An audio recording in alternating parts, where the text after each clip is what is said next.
Hi, everybody. This is Papa Ray. Baby couldn't make it for this episode. She's got a bit of a cold, and we're going to be making some food. So didn't want everybody who tried the food to also have the cold.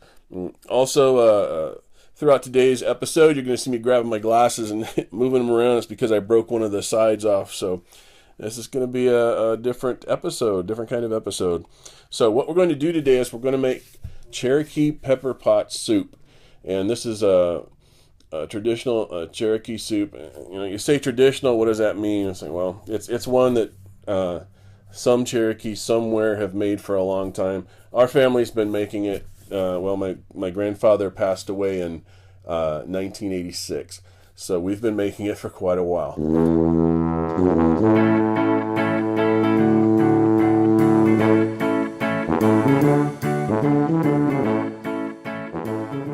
Let's get started by just adding all of the ingredients into the crock pot. Now, some things I've prepared ahead of time, like there is browned ground beef.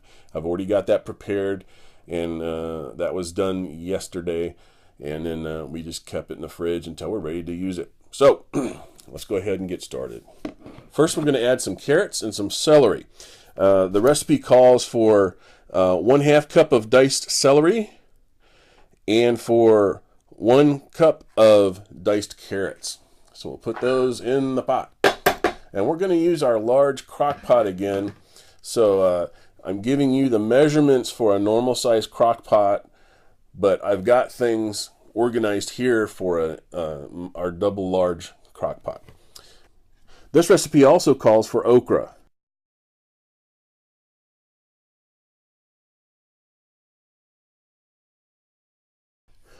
Now, where I live in Indiana, we think of okra being something that folks that live in the southern part of the United States eat. But we're in Indiana, and we're going to add it to the soup because that's part of the tradition.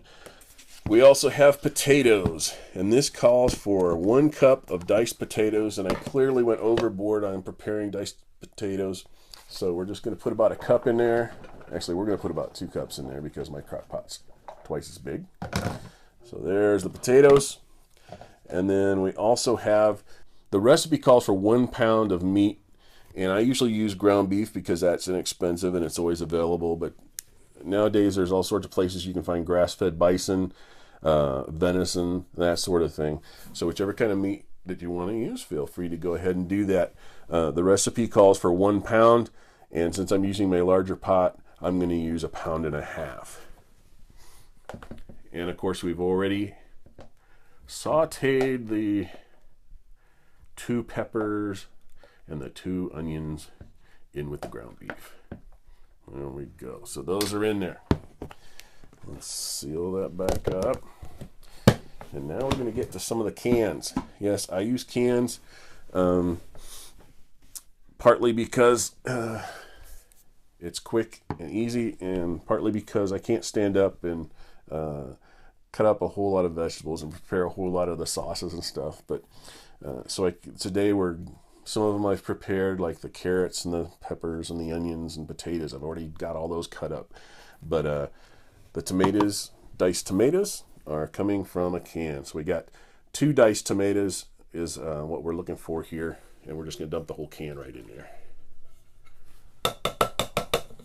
1 can of diced tomatoes. Next, we're going to add the corn. Now, it calls for 1 cup of fresh or frozen corn, and I didn't have either of those, so I'm using another can. I'm just going to put it all in there. This is actually more corn than it would call for, but my family likes it.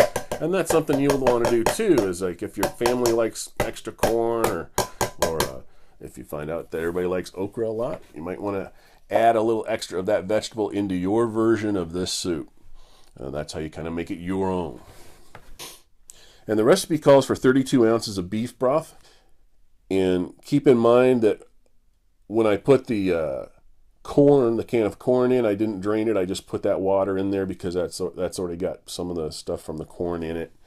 And that way we're not wasting that water. And this is a fat-free beef broth, believe it or not.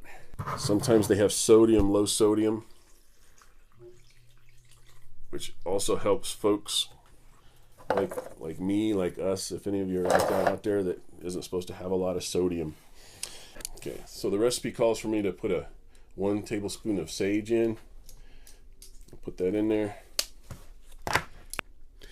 Then you add water to cover all your vegetables, and then your salt and pepper to taste. We're going to include the ingredients list with instructions down in the description section below.